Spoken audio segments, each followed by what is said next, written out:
Hello world, my name is Kundlas and I'm a primary care physician. In this video, I'll be discussing in detail about breast cancer.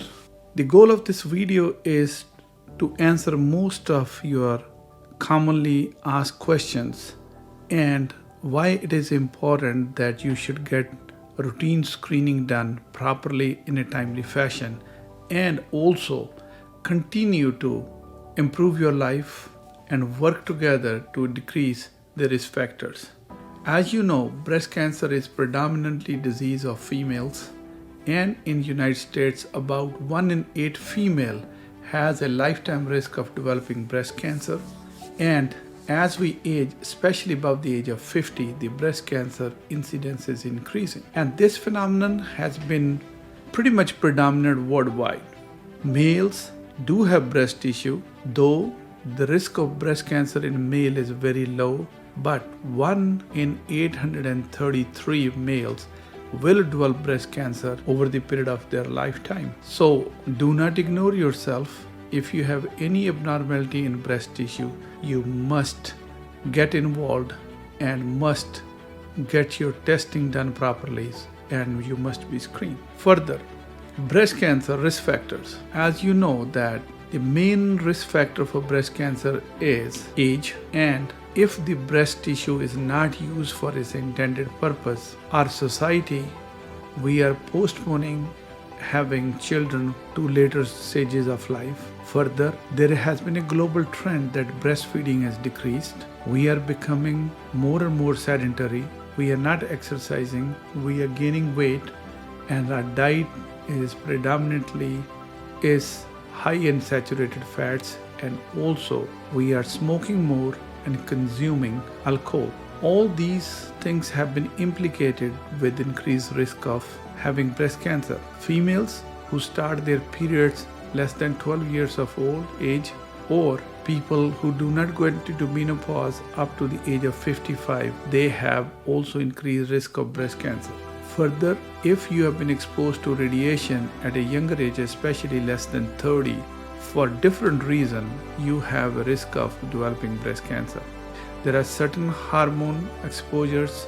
Both in the old days, we used to use a lot of medication in order to prevent termination of pregnancies, and also these days we have been using hormone replacements, especially for more than 5 years, have also been shown to lead to increased risk of breast cancer. In general, what is needed is, which is true for most of the chronic disease management, is exercise, eat properly, manage your stress, don't drink, don't smoke, and minimize taking medications.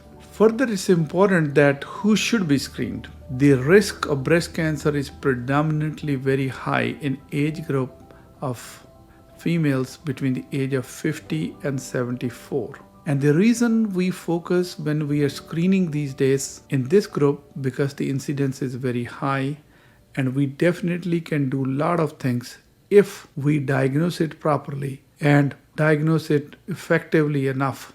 The age group above the age of 75 has not shown to get much benefits from continued routine screening. Rather, it leads to more complications because other aspects of healthcare deteriorate in this age group. The most debated is between age of 40 to 49. I think here physician discretion and your discretion comes into play. If you believe you are at high risk based on the risk factor which I just now explained, it is a good idea to discuss with your physician and start early screening. Further, there are certain subset of population who is known to have genetic mutations, which most famous is BRCA 1 and 2. They should definitely be screened very early. We screen breast cancer with a test which is mammogram. Mammogram is nothing but X-ray of the breast tissue. So in a mammogram, the X-rays are taken and the architect and pattern of the X-rays is compared, and certain other findings are noted in order to prevent and diagnose breast cancer. If the breast cancer screening mammogram is positive, then you will need further testing. Those testings are repeat X-ray of the suspected area, which we call diagnostic mammogram. Sometimes you may need ultrasound in order to rule out solid breast mass versus some cystic lesions in your breast. Has been improving, and the technology is improving significantly.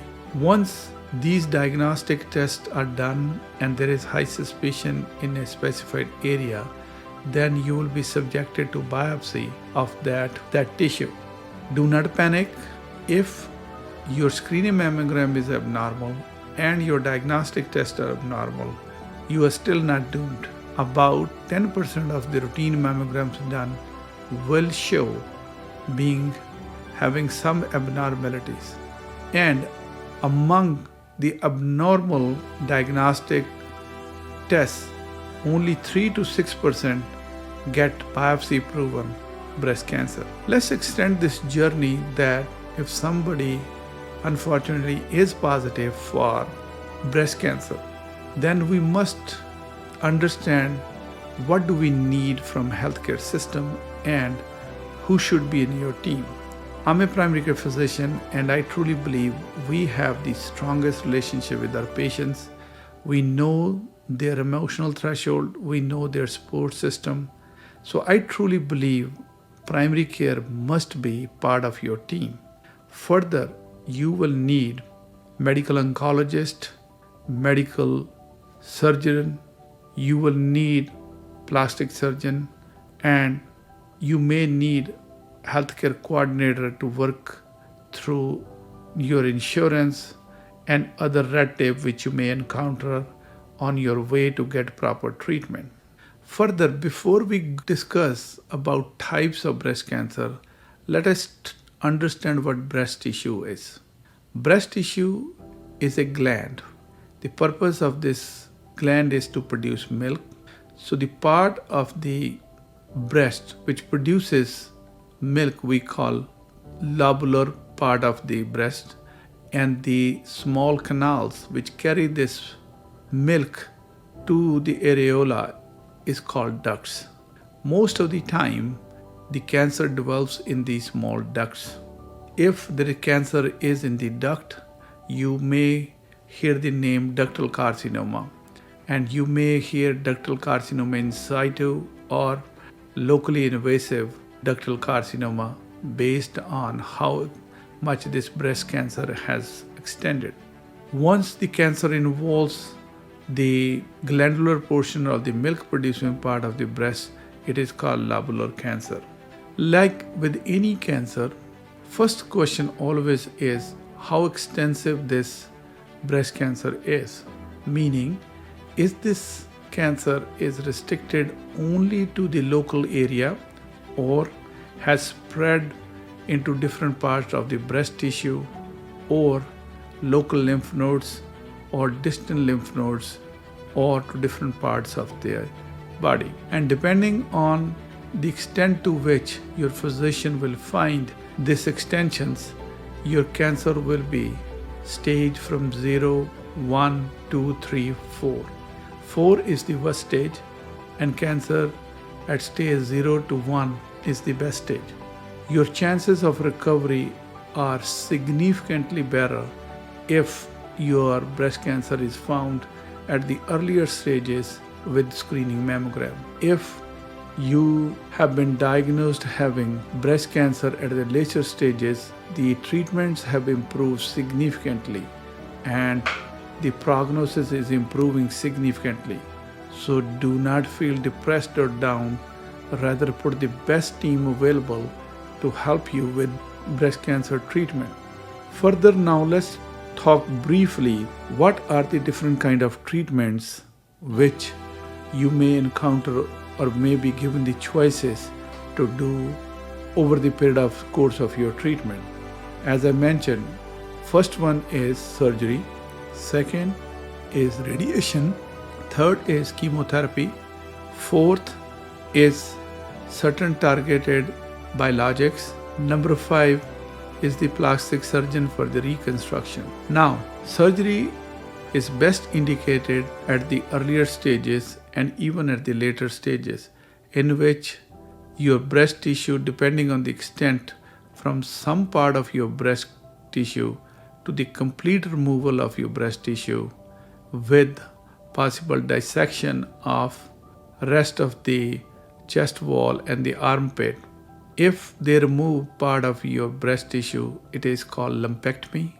If whole breast is removed, it is called mastectomy. And if we remove chest wall muscle, lymph nodes, and there is a detailed dissection, then it is called radical mastectomy. Radiation is given after the lumpectomy or also given if your cancer has spread, because the target is to deliver energy to these cancer cells and kill them. Sometimes if the cancer has been diagnosed at a very late stage, then sometimes it is prudent to give this radiation therapy even before start doing any kind of surgery or chemotherapy. The same way, your cancer doctor will guide you to get different protocols for the chemotherapy. These days, a lot of biologics have been used and they are improving the prognosis and outcome even at very delayed stage.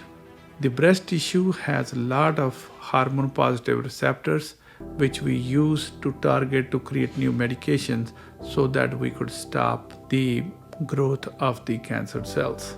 The whole purpose of this video is to ensure that this breast cancer is not a doomed diagnosis.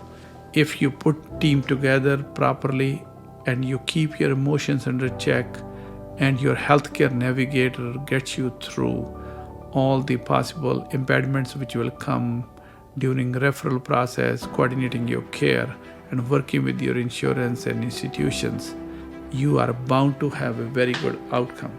Further, I've been asked many times, especially by the young ladies, whether they could have children after they have gone through chemo and radiation therapy. I think this is not above my scope of practice, but answer is equivocally yes, but they must let their wishes known to their healthcare team. Once you are treated and hopefully your diagnosis has been made at earlier stage, you must continue to follow up with the recommended follow-up care. Do not ignore your condition. Further, always keep up with prescribed age-appropriate preventive care.